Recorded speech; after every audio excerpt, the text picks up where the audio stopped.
going to just go over the questions that would be on the Module 2 test. So there are 12 questions altogether. The first 2 questions are on the end behavior. Of course, it's end behavior of polynomial functions, since all of Module 2 is on polynomial functions. So because there are 2 questions, I would expect one of the functions to be written in standard form and the other function to be written in factored form.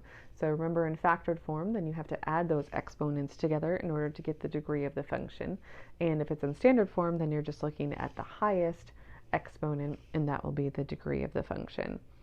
End behavior can be written in 2 ways. You can talk about falling and rising left or right, or with your infinity, negative infinity notation.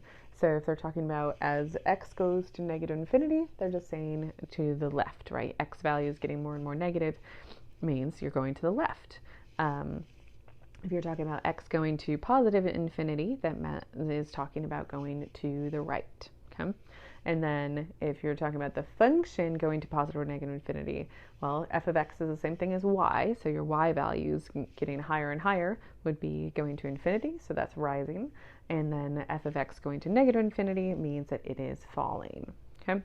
So again, you have 2 questions, so you may have both of those types, so both saying rising and falling, and then the second one of negative infinity, positive infinity.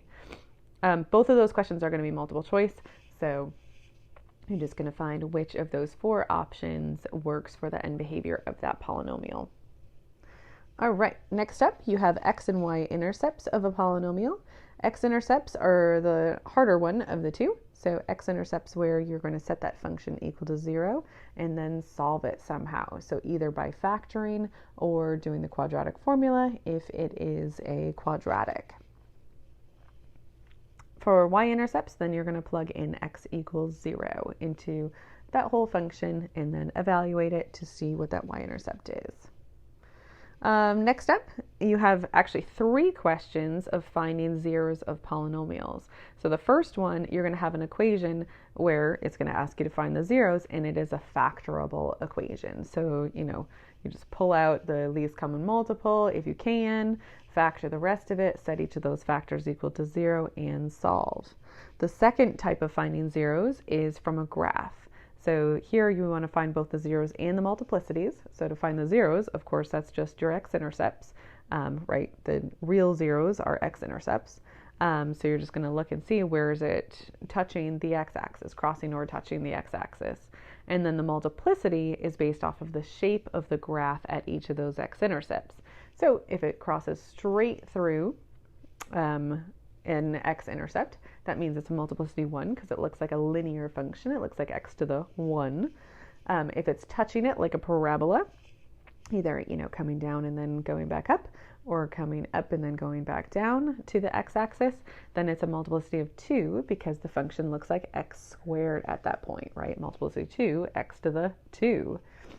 And finally, if it looks like a cubic function, right, that means that it is crossing through, but it's getting flatter at the x-axis, then that's a multiplicity 3. Okay. Any higher multiplicity, it kind of has the same general shape. So if it's a multiplicity 4, 6, 8, then it's same thing, it's the same general shape as a multiplicity of 2, all those even multiplicities.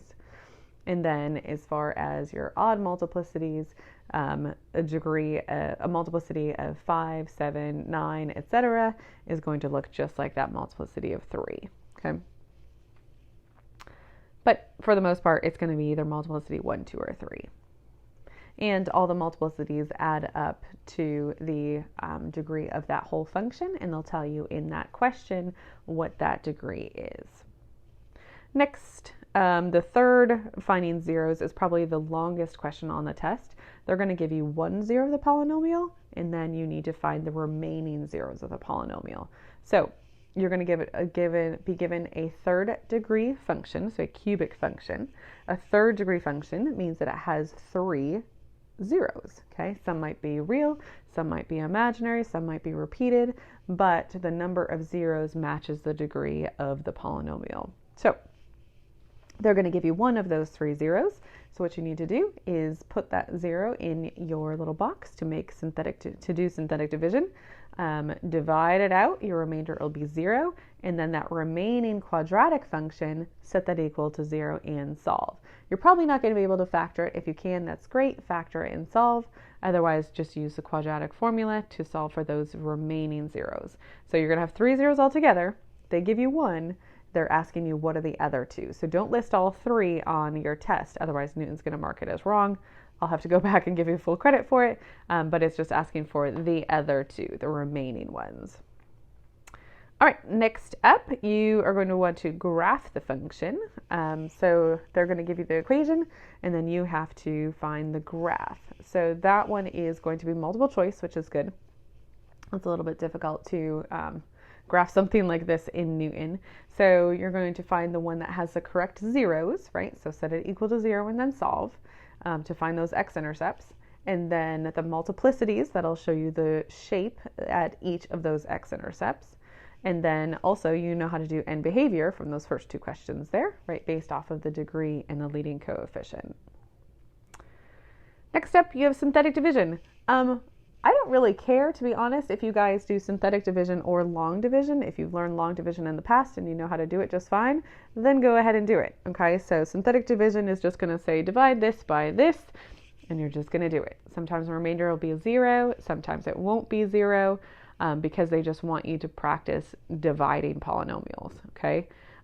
As opposed to above where it says from the 1 0 find the remaining zeros. That one, it is in fact a 0. So when you divide it out, your remainder will be 0. Whereas down here, it's just saying, here, divide these 2 things, and we'll see what you get, okay? So you probably will have a remainder, right? I don't know. It could go either way, whether you have a remainder or not. If something for sure is a 0, then the remainder is 0, because it goes evenly into it. The next 2 questions are on a quadratic word problem. Definitely take a look at the Newton homework for that. That's what your 2.7 homework, and it's going to be just like those word problems that are in your homework, okay? So usually these are going to be either area or volume. So area, of course, is just length times width for a rectangle. Volume would be length times width times height. I guess since it's quadratic, it's probably just going to be area. So just know your length times your width in order to set up that word problem and solve it. And then the last 2, your quadratic inequality. So that's section 2.8. Again, take a look at your Newton homework so you can see how they want you to write your answers.